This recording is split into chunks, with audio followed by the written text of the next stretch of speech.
Hello everyone, how are you all? I hope you are doing good and well. तो आज मैं आपको उर्दू पढ़ाऊंगा। तो सबसे पहले हम उर्दू के बेसिक्स पढ़ेंगे जिससे कि आप उर्दू बहुत अच्छे से पढ़ सकते हैं। तो सबसे पहले जैसे कि हर इंग्लिश, जैसे कि अगर आपने इंग्लिश पढ़ी होगी तो उसमें सबसे पहले अल्फाबेट्स पढ़े होंगे जैसे ABCD वगैरह वगैरह, और आपने जैसे हिंदी पढ़ी होगी तो उसमें आप छोटे आ बड़ा आ वगैरह। तो ऐसे ही उर्दू में जिसको हम कहते हैं हुरूफ, जैसे कि उसमें अल्फाबेट्स होते हैं वैसे इसमें हुरूफ होते हैं, जो कि हुरूफ होते हैं 37 हुरूफ होते हैं। तो आज हम पहले स्टार्टिंग करेंगे हुरूफ से ही। तो देखो सबसे पहले यहाँ पे आता है एक सीधी, अगर एक सीधी लकीर खींचेंगे तो उसे कहते हैं अलिफ। क्या कहते हैं उसे? अलिफ। ऐसा नहीं कि आप अलिफ और ये अब इसके बाद अब अलिफ को है ना अलिफ ही पढ़े, जैसे कि आप पढ़ते हैं ना, जैसे कि ABCD में आप ABCD पढ़ते हैं, तो नहीं कि A को A, B को ब, ऐसे थोड़ी पढ़ते हैं। तो ऐसे ही हम इस छोटे से लकीर को, अगर आप छोटी सी एक लकीर बना देंगे तो उसको अलिफ पढ़ेंगे।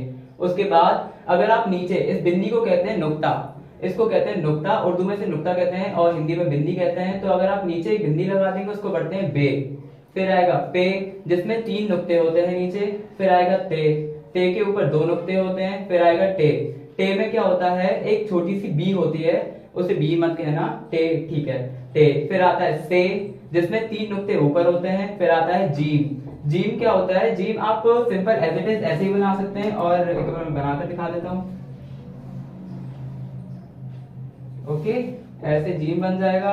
फिर अगर आप जीम में, अब यहाँ पे जीम में 1 नुक्ता था लेकिन आप यहाँ पे 3 नुक्ते लगा देते हैं तो ये 6 बन जाता है।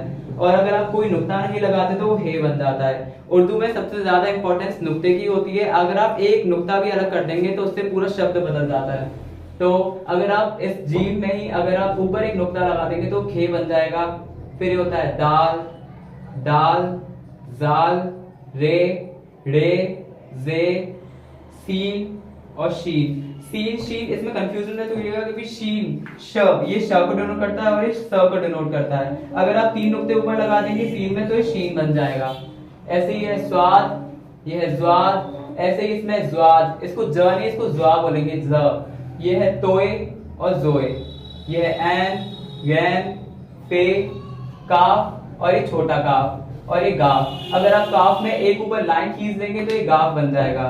फिर ये लाम, ये है मीम, नून, वाव, हे, बड़ी हे, हमजा, छोटी हे, बड़ी हे। अगर आपको ये सारे 37 लेटर्स अगर आपको याद हो गए तो उर्दू पढ़ना कोई ज्यादा हार्ड बात तो नहीं है, जैसे आप हिंदी पढ़ते हैं नॉर्मली। अगर देखा जाए मेरे हिसाब से तो उर्दू सबसे ज्यादा इजी लैंग्वेज है।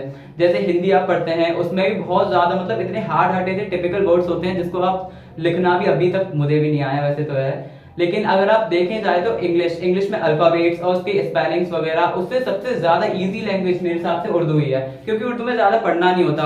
बस 3 अगर टिप्स आप अपना रहे हो, जैसे कि सबसे पहले आप हर को मतलब अल्फाबेट्स आपकी लैंग्वेज में अगर वो आता है आपको। फिर दूसरा मात्राएं बस 3 मात्राएं होती हैं जो कि मैं आपको बता दूंगा। और तीसरा आपका अपना कॉन्फिडेंस और अपना इंटरेस्ट, आप कितना इंटरेस्ट ले रहे हैं। अगर आप ज्यादा इंटरेस्ट लेंगे तो आपको ज्यादा जल्दी उर्दू समझ में आ जाएगा।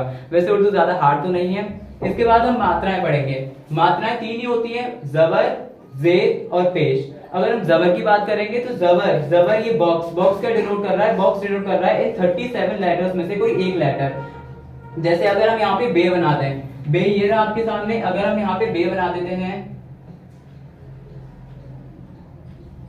अगर हम बे बना दें तो ये ब हो जाएगा। ये जबर किस मात्रा को डिनोट करता है? जबर करता है अ की मात्रा को डिनोट। ओके, जबर करता है आ की मात्रा को डिनोट। और जेर, अगर जेर की बात करें तो ये छोटी ई की मात्रा होती है। इस बॉक्स की जगह भी अगर हम कोई भी हर्फ लगा सकते हैं यहाँ पे, जैसे अगर हम यहाँ पे ब लगा दें तो ये क्या हो जाएगा? ये हो जाएगा हमारा बी। क्या पढ़ेंगे इसे? बी। इसको क्या पढ़ेंगे? ब। इसको पढ़ेंगे बी। और जैसे अगर पेश है, पेश हमारा ऊ की मात्रा को डिनोट करता है, ये होता है ऊ की मात्रा। तो अगर हम यहाँ पे बॉक्स को हटाकर अगर ब लगा दें तो क्या पढ़ेंगे इसे? बो। क्या पढ़ेंगे इसे? बो। ठीक है, ये 3 मात्राएं और ये सारे हर्फ, अगर 37 हर्फ और ये 3 मात्रा आपको आ गई समझ में। जैसे अगर मैंने कुछ भी बोला, छोटा काफ बड़ा काफ, अगर आप उसके हिसाब से पढ़ें तो आप बहुत आसानी से उर्दू सीख सकते हैं। इसमें कुछ भी नहीं है। आप जबर मतलब छोटे आ की मात्रा, पेश छोटी ई की मात्रा, और जबर जेर मतलब छोटी ई की मात्रा, पेश छोटे ऊ की मात्रा। ये हो जाएगा ब, ये हो जाएगी बी और ये हो जाएगा बो। ठीक है।